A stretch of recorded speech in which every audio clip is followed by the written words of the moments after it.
శుభ సాయంకాలం. మనం యథావిధిగా శాంతి మంత్రం నవగ్రహ స్తోత్రంతో ఆరంభించుకుందాం. ఓం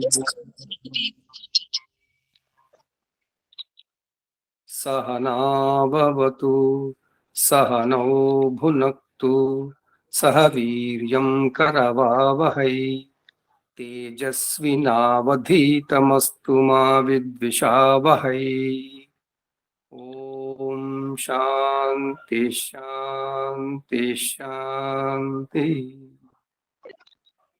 ఆదిత్య చంద్రావనిజజ్ఞ జీవా శుక్రార్కపుత్రామపి రాహుకేతు ఏతే గ్రహాణాం సకలార్థసిద్ధిం కుర్వంతు కాలే స్థిరభోగ నిత్య. శ్రీ గురుభ్యో నమః. శ్రీమాత్రే నమః. మిత్రులందరికీ మరొకసారి శుభ సాయంకాలం. మన కార్యక్రమం మీ అందరి ఆదరణ ప్రోత్సాహంతో ఇది 130వ సంచిక. ప్రతి వారం ఏదో ఒక విషయంతో మనం ముందుకు వచ్చి ఆ నవగ్రహాల అనుగ్రహం కారణంగా మన విజ్ఞాన పరిధిని కొంచెం కొంచెంగా పెంచుకుంటూ ఈ జ్యోతిష శాస్త్రములోని శాస్త్రీయతని తెలుసుకుంటూ ఆస్వాదిస్తున్నాం. ఇది కొనసాగుతూ జ్యోతిష శాస్త్రము అనేది కేవలం జాతకాలు చూసుకోవడానికే కాదు, అది మన నిత్య జీవన విధానానికి అనుబంధమై పూర్తి సంబంధం కలిగి ఉన్నది అనేటువంటి విషయం మనందరికీ ఎప్పుడు పూర్తిగా తెలిసి ఉండాలని, అందరం మరిచిపోకూడదని ఈరోజు మనం జ్యోతిషం ఆరోగ్య రక్షణకి మార్గదర్శి అనే ఇతివృత్తం ద్వారా మరొకసారి ఆ జ్యోతిర్మాతని స్మరించుకోవడం కొరకు ఈ ఇతివృత్తంతో ముందుకు వచ్చాం. తన భావనలని పంచుకుంటున్నటువంటి కృష్ణకాంత్ గారిని మొదటగా తమ జ్యోతిర్వాణి వినిపించవలసిందిగా కోరుతున్నా. నమస్కారం సభకు నమస్కారం, అందరికీ నమస్కారం సార్. అందరూ చాలా పెద్దలు ఉన్నారు, సో బెటర్ వాళ్ళు మాట్లాడితే బెటర్ ఏమో. నేను చాలా ఇంకా ఇప్పుడిప్పుడు అడుగులు వేస్తున్నాను మీ దగ్గర, సో బెటర్ పెద్దలు మాట్లాడితే బెటర్ ఏమో అని అనిపిస్తున్నదండి. ఈ ఈ ఈ సమావేశంలో చిన్నలే ముందు మాట్లాడాలి. సరే అండి, అదే సంతోషం. సో మొత్తానికి అందరికీ నమస్కారం అండి. ఫస్ట్ ఆఫ్ ఆల్ పెద్దలందరికీ. సో ఆస్ట్రాలజీ నాకు లాస్ట్ టైం చెప్పినట్టు కొంచెం రవీంద్రనాథ్ గారు సార్ నమస్కారం. మీ అబ్సెన్స్ చాలా రోజులుగా మేము చూస్తున్నాం. దయచేసి ఇప్పటి నుండి మళ్ళీ రండి సార్. మీరు ఏదో పనిలో ఉన్నట్టు అనిపించింది, అందుకే డిస్టర్బ్ చేయలేదు. నమస్కారం. పెద్దవారు రవీంద్రనాథ్ గారు ఆస్ట్రో ఇండిసిస్ అనే వెబ్సైట్ మీరు చేస్తారు. చాలా experienced astrologer and also astrology scientist. ఆయన ఆస్ట్రాలజర్ అనకూడదు. కృష్ణకాంత్ గారని మొన్నే వచ్చారు సార్ మన మీటింగ్ కి. న్యాచురోపతిలో బాగా చేస్తున్నాడు. యంగ్ మనిషి, చాలా యువకుడు. అతని మాటలు మనం విందాం ముందు. Thank you sir. సార్ నమస్కారం సార్. చాలా సంతోషం అండి. పెద్దవాళ్ళు లైక్ ఇంకా నేను ఇప్పుడిప్పుడే నేర్చుకుంటున్నాను. సో ఇంకా నేర్చుకోసం చాలా ఉంది. సో మీలాగా పెద్దల ఆశీర్వాదం మనకు కావాలి. సో ముందుగా హెల్త్ అసలు బేసిక్ లైక్ అంటే వాట్ ఎవర్ లైక్ మనకి శాస్త్రి గారు చెప్పినట్టు ఆస్ట్రాలజీ అన్నది బేసికల్ గా it's study, it's science. Astrology నేను ఎలా చూస్తానంటే నా దీంట్లోనే ఆస్ట్రాలజీ ఇస్ సైన్స్ అండి. And predictive astrology and art. It's a study of planets. It's a study of like completely like solar system. So earlier days మనకి astrology ఎక్కడ ఎవరు చూసేవారంటే ఈ రాజా మహారాజులు వాళ్ళే చూసేవారండి. వాళ్ళకి మనకి ఆస్థానం దాంట్లో వాళ్ళ రాజా మహారాజులకి వేద పండితులు ఉండేవారు. వాళ్ళకి ఎప్పుడు క్రాప్స్ ఎలాంటి పండుతాయి, వాళ్ళ రాజ్యంలోని రెయిన్స్ ఎప్పుడు వస్తాయి, లేకపోతే కనుక ఏమైనా ఈ ప్రాబ్లమ్స్ వస్తుందా, ఇవి వీటికి న్యాచురల్ కెలామిటీస్ కి మాక్సిమం యూజ్ చేసేవారు. భూగోళ శాస్త్రం, వాట్ ఎవర్ జోగ్రఫీస్ అండ్ ఎవ్రీథింగ్, భూగోళ శాస్త్రం లైక్ ఖగోళ శాస్త్రం, ఇవి చూసేవారు బేసికల్ గా. దాని తర్వాత మాక్సిమం ఆస్ట్రాలజీ వాడేది మనకి మెడికల్లో వాడేవారండి. బేసికల్ గా ఇది మేజర్ మెడికల్ కి వాడేవారు. అపార్ట్ ఆఫ్ మనకి ఈ న్యాచురల్ కెలామిటీస్ కాకుండా ఇంకోసారి మేజర్ గా వాడేవారు.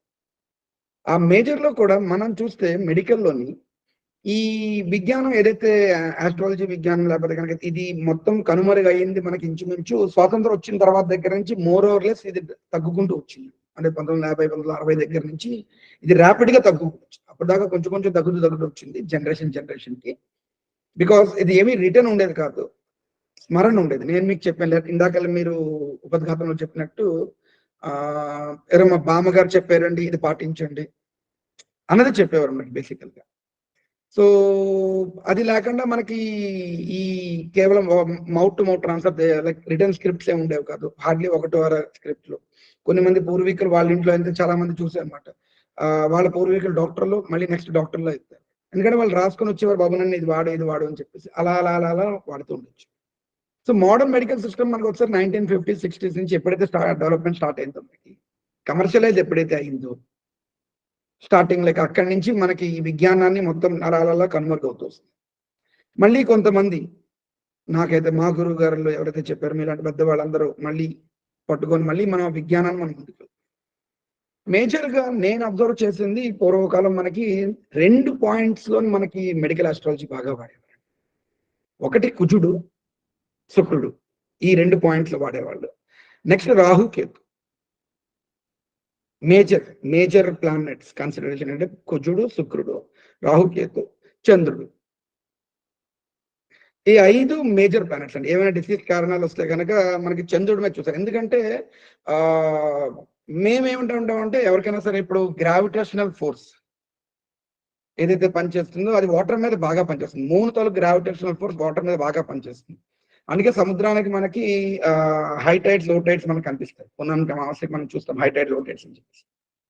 సేమ్ అలాగే మన హ్యూమన్ బాడీ కూడా 70% ఆఫ్ వాటర్ ఫుల్ ఉంటుంది కాబట్టి ఆ చంద్రుడి తాలూకా రేస్ మనకి క్విక్ గా పనిచేస్తుంది. అందుకే మనకి మూన్ తాలూకా ఏమైనా చంద్రుడు కానీ ఏమైనా ప్రాబ్లం ఉంటే కనుక ఆస్మా లైక్ వామిటింగ్స్ కానీ లేకపోతే కనుక టాన్సిల్స్ కానీ స్టమక్ అప్సెట్స్ కానీ memory especially memories psychological disorders ఇవన్నీ మనకి మూన్ నుంచి చూస్తాం. అందుకే మూన్ ఇంపార్టెన్స్ ఎక్కువ తీసుకున్నాం. అందుకే నక్షత్ర ప్రామాణిక. ఎందుకంటే మన నక్షత్రం అంటే ఏమిటంటే చంద్రుడు ఏ డిగ్రీలో పొజిట్ అయి ఉన్నాడు అన్నది మనం చూసి అదే నక్షత్రం. చంద్రుడు ఫర్ ఎగ్జాంపుల్ అశ్విని 2 అన్నారు అనుకోండి, అది మనకి ఏంటి అర్థం అవుతుందంటే 0 to 3.20 అశ్విని 1, అశ్విని 2 3.20 to 6.40. అంటే మనకి ఏంటి అర్థం, చంద్రుడు అశ్విని 2వ పాదం అంటే చంద్రుడు అక్కడ ఉన్నాడు అంటే వాడికి ఎటువంటి డిసీజ్ ఏ సంవత్సరంలో పుట్టాడు వాడు, ఆ సంవత్సరంలో మోస్ట్లీ మనకి 4 గ్రహాలు ఎప్పుడు గుర్తుంటాయండి. ఒకటి శనీశ్వరుడు, రెండోది గురు, మూడోది రాహుకేతు. ఇవి ఖచ్చితంగా మనకు గుర్తుంటాయండి ఏ సంవత్సరాలు ఎక్కడ ఉన్నాయని చెప్పేసి. మోరోలెస్ అంత ప్రాక్టీస్ చేసేవారు అప్పట్లో, అంత సాధన ఉండేది ఏ సంవత్సరంలో ఎక్కడ ఉండేది పంచాంగాలు రాసేది. సో వాళ్ళకి ఆ సైకలాజికల్ డిజార్డర్స్ ఏమున్నాయా అని చెప్పి ఇమీడియట్ గా చెప్పారు. అలాగే కుజుడు శుక్రుడికి బాగా ఇంపార్టెన్స్ ఇచ్చేవారు. కుజుడు శుక్రుడు ఎందుకు ఇంపార్టెన్స్ ఇచ్చేవారు అంటే మోరోర్లెస్ అది ఫెర్టిలిటీకి సంబంధించినవి అని చెప్పేసి మోరోర్లెస్ కుజుడికి బాగా ఇంపార్టెన్స్ ఇచ్చారు.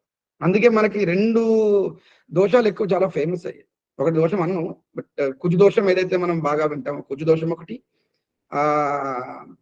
కాలసర్ప యోగం ఏదైతే మనం రాహుకేతు యాక్సెస్ అన్ని పడ్డాయి.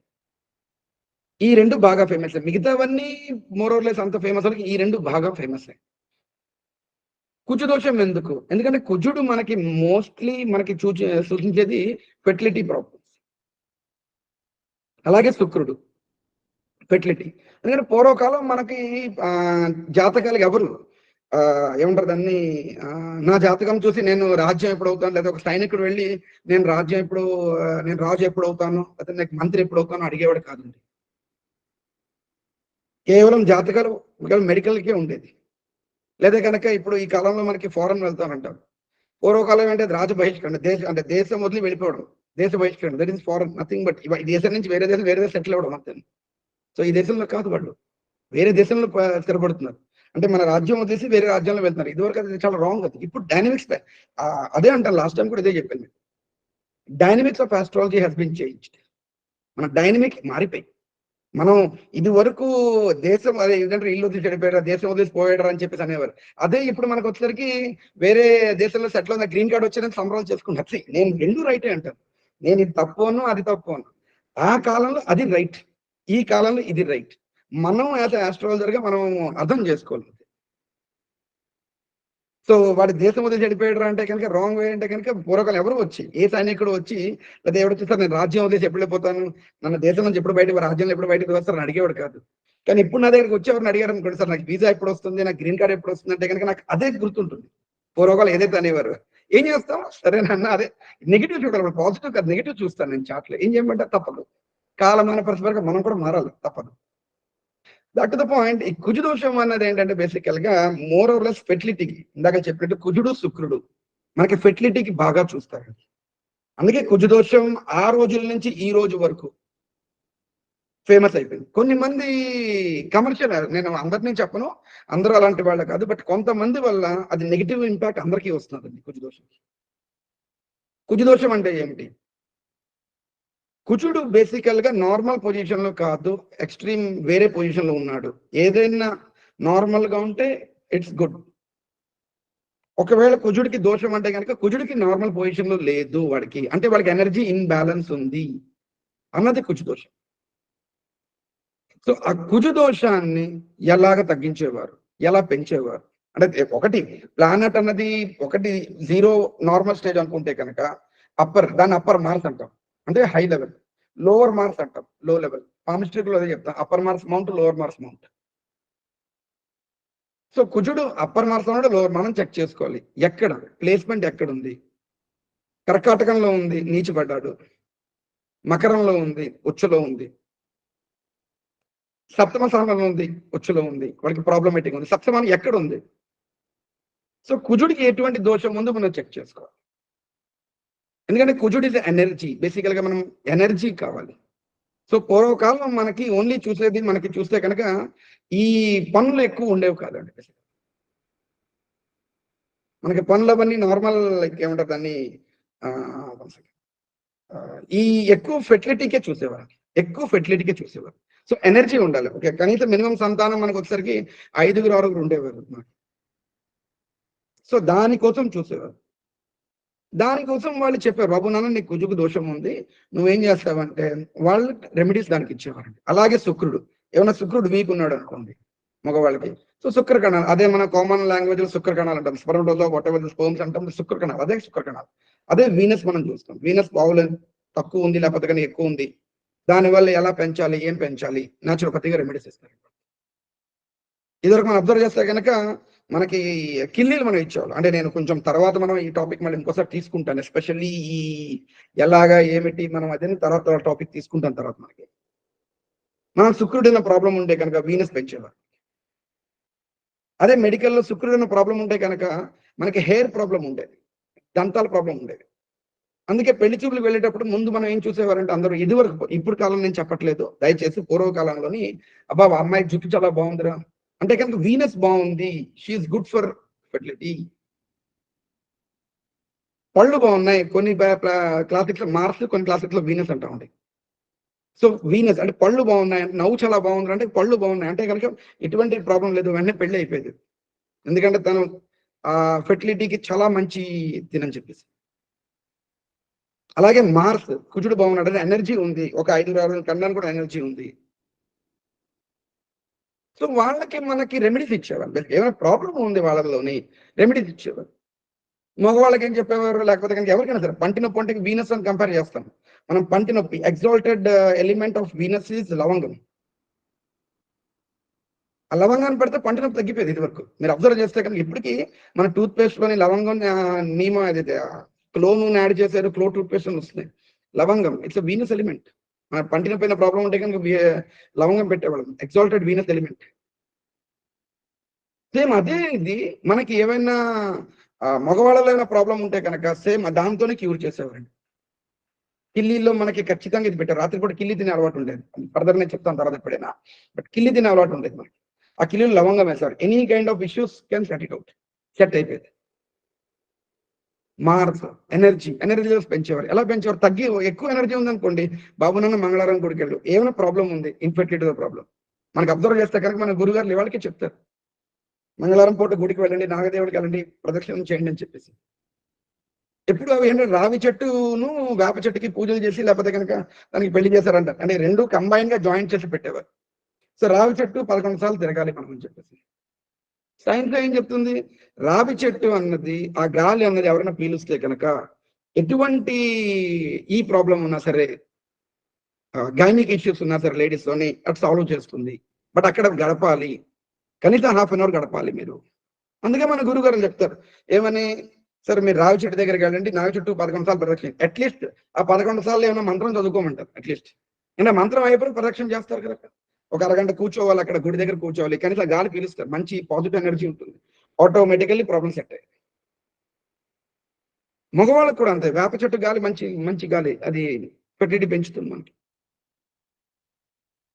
అందుకు మనకు ఆ గుళ్ళు అది ఆ ఎనర్జీ బ్యాలెన్స్ చేయడం కోసం వీటిలో వాళ్ళకి ఏమైనా దోషాలు ఉన్నాయంటే కనుక ఏం లేదు, అది ఇన్ప్రాపర్ సిచ్యువేషన్ లేదు, ప్రాపర్ గా చేయడానికి ఎనర్జీ బ్యాలెన్స్ చేయడానికి మనం ఎక్స్టర్నల్ గా వాడుతున్నాం.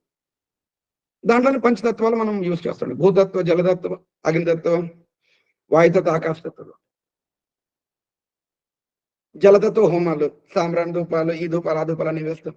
జలతత్వ రకరకాల మన స్నానాలు చేస్తాం, చందన బాత్ అంటాం, పసుపు బాత్ అంటాం, హల్దీ బాత్ అంటాం. భూతత్వ స్టోన్స్, రాళ్ళు, ఇవన్నీ. సో ఇది ఓవరాల్ గా కాన్సెప్ట్ అండి, మే అర్థం కాదు అంటే నేను వెరీ నట్షల్, ఎందుకంటే పెద్దలు చాలా మంది మాట్లాడాలి కాబట్టి టేకెన్ లైక్ ప్రాబబ్లీ నేను టైం కొంచెం ఎక్స్టెండ్ చేసుకున్నాను. అండ్ మీరు చెప్పినట్టు ఇది చాలా చిన్న టాపిక్, అది చాలా పెద్ద టాపిక్, మనం మాట్లాడుతున్న కొద్దీ ఇంకా మాట్లాడుతూనే ఉంటాం మనం పూర్తిగా. సో నేను అర్థం చేసుకుంది ఏంటంటే మోర్ ఆర్ లెస్, అలాగే కొంచెం ఒక్కటి సైకలాజికల్ డిజార్డర్స్ అని, ఎస్పెషల్లీ మనం ఈ మధ్యలో చూస్తాం, పిల్లలు బాగా చదవట్లేదు, లేదా కనుక పిల్లల్లో స్థిరం లైక్ కాన్సన్ట్రేషన్ రావట్లేదు. మూన్ ఇది వరకు కూడా అదే ఉండేది, ఇప్పుడు మేజర్ లెస్ ఒక డాక్టర్ గారు ఏమైనా చెప్తారంటే ADHD ప్రాబ్లం ఉంది, అటెన్షన్ డిజార్డర్, హైపర్ యాక్టివ్, వీళ్ళు కాన్సన్ట్రేట్ చేయలేరు, ఏడ్ చేస్తారు, నాలుగు బోర కొట్టేసుకుంటారు వీళ్ళు చూస్తారు. వాళ్ళకి అబ్జర్వ్ చేస్తే కనుక మూన్, మార్స్, రాహు ఈ 3 కాంబినేషన్స్ తోటి వాళ్ళకి ఉంటుంది. పూర్వకాలం మనకి దీంతో ఎనర్జీ బ్యాలెన్స్ చేస్తారు, ఎలాగా వాళ్ళు వెళ్ళి వాటర్ లో ఆడేవారు, ఈతలు కొట్టేవారు, ఇవి చేసేవారు. ఇవాళ రేపు ఎక్సైజ్ ఎక్కడ ఉందండి? సో వాళ్ళకి ఇంట్లోనే, వాళ్ళ ఇంట్లో నలుగురు, అపార్ట్మెంట్ లో, ఫ్లాట్ లో నలుగురు, అంతే. ఎనర్జీ ఎలా బ్యాలెన్స్ అవుతుంది వాళ్ళకి?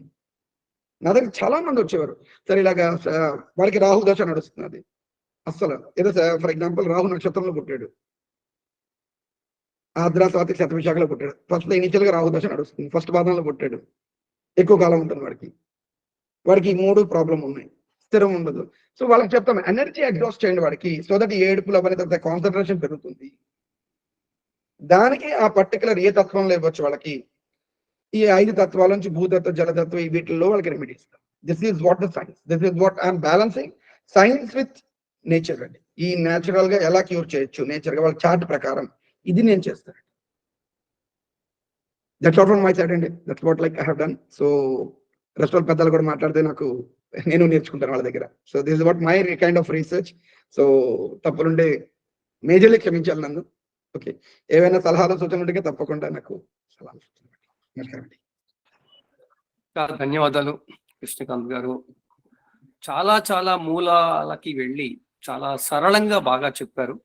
మిత్రులందరికీ తప్పకుండా ఈ విషయాలు తెలుస్తాయి.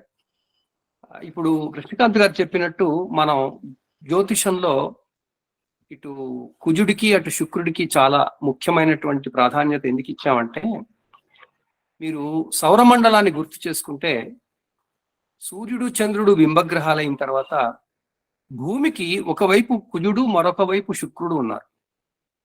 ఆ కారణంగా వాళ్ళ ప్రభావం అనేది మన మీద నిరంతరం ఉంటుంది, దగ్గరగా ఉన్నారు. వారి యొక్క గురుత్వాకర్షణ శక్తిలోనే మనం ఉన్నాం, మనం వాళ్ళ గురుత్వాకర్షణ శక్తి పెట్టుకుంటున్నాం. ఇలా మనం సౌరమండలాన్ని చూసుకున్నా గానీ ఈ 2 గ్రహాలు చాలా ముఖ్యమైనవి. సూర్యుడి వైపు ఉన్నదేమో శుక్రుడు, అటు గురువు వైపు ఉన్నదేమో కుజుడు. అక్కడ గురువు పెద్ద గ్రహం, ఇక్కడ సూర్యుడు పెద్ద నక్షత్రమే. సో ఈ ప్రాసెస్ లో భూమి మీద ఉన్న మనం పంచభూతాత్మకమైనటువంటి మనం ఆటోమేటిక్ గా వాటి ప్రభావాలకు లోన్ అవుతూనే ఉంటాం. ఇంకా రాహుకేతువులు వీళ్ళ అవతల నుంచి తిరుగుతున్నారేమో అనిపిస్తుంది, ఎందుకంటే వింశోత్తరీ క్రమం చూసినట్టయితే ఇనశశి బింబగ్రహాలు 2, తర్వాత కుజ రాహు, కుజుడు తర్వాత అవతల వైపు తీసుకెళ్లారు రాహు, తర్వాత మంద, ఇనశశి, కుజరాహు, జీవ గురువు, ఆ తర్వాత శని, ఆ తర్వాత మళ్ళీ వెనక నుంచి వస్తే ఆ తర్వాత మళ్ళీ సూర్యుడి దగ్గరగా ఉన్నది ఎవరు అంటే బుధుడు, ఆ తర్వాత మళ్ళీ కేతువు, మళ్ళీ శుక్రుడు వచ్చారు. రాహుకేతువులు శుక్రుడు కుజుడి అవతల నుంచి ఏమైనా తిరుగుతున్నారా అని ఒక ఊహ కూడా కలుగుతుంది. సరే, ఎనీవే ఇది తర్వాత విషయం మాట్లాడుకుందాం. మనం ఇంకా ముందు ముందు సమావేశాల్లో కృష్ణకాంత్ గారిని తప్పకుండా ఈ న్యాచురోపతి గురించి ఇంకా చెప్పమని చెప్తాను. ఇంకా ఆయన ఆరోగ్యాన్ని, ఆయుర్వేదాన్ని, జ్యోతిష్యాన్ని మూడిని మిక్స్ చేసి బాగా తీసుకొస్తున్నారు. అది మనం తీసుకుందాం. ఆ విషయాన్ని తర్వాత వారి నుంచి తెలుసుకుందాం. చాలా చాలా ధన్యవాదాలు.